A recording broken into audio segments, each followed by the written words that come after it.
Hmm? Oo. Sa tinago? Got some leeches, sweetie? Yes, kidding. So there's lots of chemicals on the market for protecting yourself from leeches, but don't forget the usefulness of a Swiss Army pocket knife.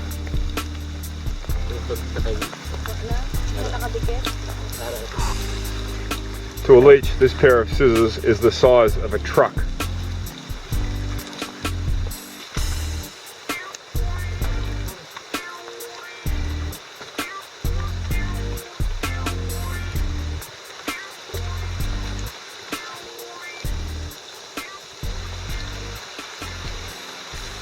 As we climb further up the mountain, the leeches are getting bigger and bigger. Look at this one.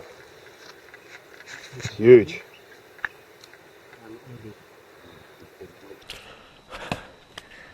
There's our guides, our head guide doing a bit of wood chopping.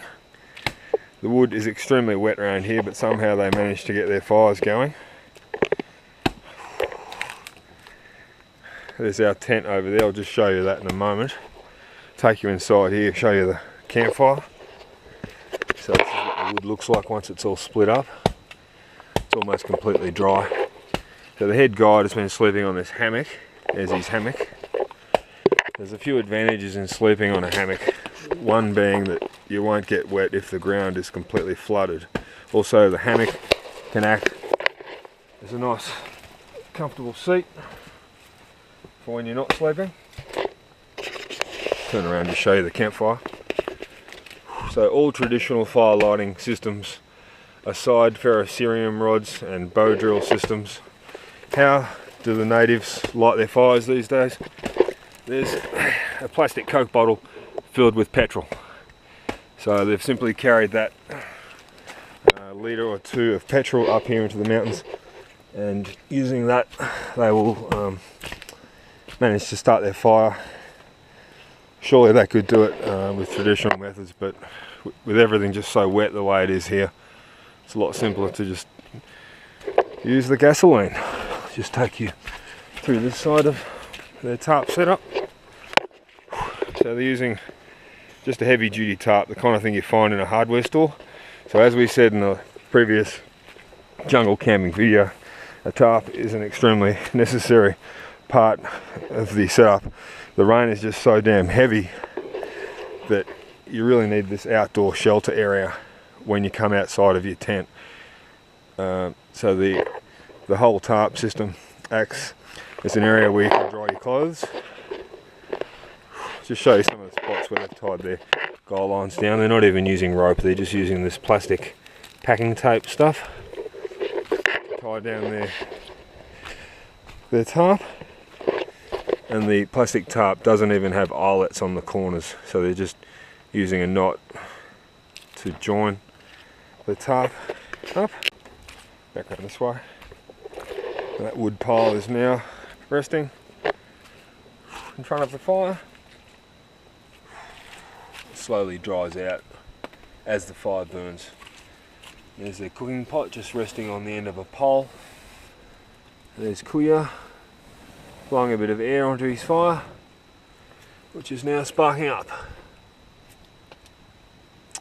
Slowly but surely. So it's a little bit smoky, that fire, but when the mosquitoes come out later on, the smoke is quite a blessing actually. So let's just step over to our campsite. See all our gear drying out. There's our gaiters hanging up on one of the guy lines, so you may recognise this tarp, this ultralight tarp, from a previous video in Australia where we were camped in the Australian bush. So I got my shoes just drying out on the end of these two sticks. There's the other shoe there. So one way of drying your shoe out extremely quickly is just take the soles out. There's the sole of the left shoe and the sole of the right shoe. And what am I wearing on my feet? Just a pair of flip-flops. So here in the jungle, because you're so wet all day, it's best to have an alternative pair of flip-flops or thongs or Crocs, some people like to use. So the brand name is Sandugo. There's the standard strap on the front of the thong, and then on the back is this extra strap so it doesn't fall off. There's inside the tent. Christina's having a quick sleep, quick rest. Just show you my charging system here. I'm just charging up one of the GoPro batteries. There's a dual charger system, so I can charge 2 GoPro batteries at once while I make this video. Some more of the gear drying out. Helmets. There's Christina's shoes. My sunglasses. Now I'm using again the ridgeline system on this camping trip. So just an extremely taut rope holding the whole tarp upright. So it's a 3x3 meter tarp, and I was a little bit skeptical that would it be enough for a jungle camping trip, and it has proven to be perfectly okay, because we did experience 24 hours of rain, continuous rain, and a lot of that gear you see has just been drying out underneath the tarp as the rain constantly battered us during the night and during the day. So this is where I'm cooking, very similar to my last jungle camping video. Just show you what I've done here. The butane burner is buried. The bottom of the can is buried in the ground just to give it some stabilisation. Here's how we clean our pots. We use a metal scourer and a non-scratch cleaning pad. So we never carry soap when we go trekking like this, whether in the bush, or in the snow, in the jungle. I don't really like to carry soap, and the reason being is it can contaminate the bush, because usually, as you know from our videos, we like to camp next to creeks, and it's not responsible to clean up your dishes when you're so close to a creek. Here is the creek that we have been gathering our water from. Just take you for a quick walk upstream. So as I'm still wearing my flip-flops, it's quite comfortable. The water is quite cool. It's probably only about 18 degrees. So I'm not cold at all. Another idea I've come up with recently is, you might notice in a lot of my videos I wear long sleeve t-shirts. I've recently decided that long sleeve button up cotton shirts like the one I'm wearing are much more versatile, because if I get too hot I can just undo a few buttons, or I can easily roll up the sleeves on the cotton shirt. So I picked up about 5 of these from thrift stores. Just take you back around, just show you a couple of other my shirts.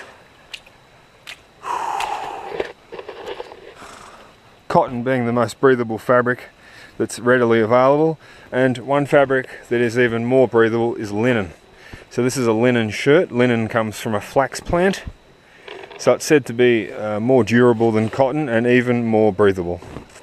So just over here, something I've been meaning to mention on Bush Channel is these linen cargo pants that I also picked up at a thrift store. And one thing about trekking in the jungle is it's a constant battle to keep your gear dry. So I just wanted to show you a trick for keeping your mobile phone dry. So I have this Cedar Summit waterproof phone pouch. So that's completely rainproof, and then inside the waterproof phone pouch, just keep a few tissues in there. So if any water does penetrate the phone pouch, the tissues will hopefully absorb those few drops of water before the phone gets wet.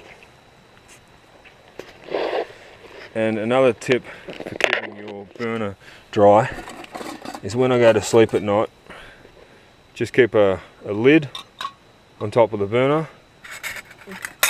You can put a larger lid on top there. That way the rain won't get the burner wet, because in the morning when I try and light the gas, I want everything to be dry. Otherwise the burner won't spark up until it is dry. Over here is the machete that I decided to bring on this hiking trip in the Philippines. And there's a specific video on our channel of this machete being modified into what it is now. So perfectly weighted for trail clearing. Just give a quick demonstration of that over here on the trail to the creek.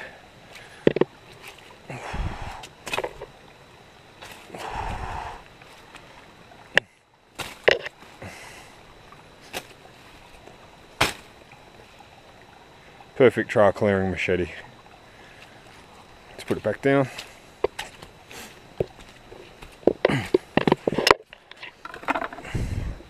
In the meantime, I'll show you the bolos that our guides are using. A lot of Philippine machetes come in a wooden sheath, and it looks like they've got a bit of bike tube wrapped around the wood.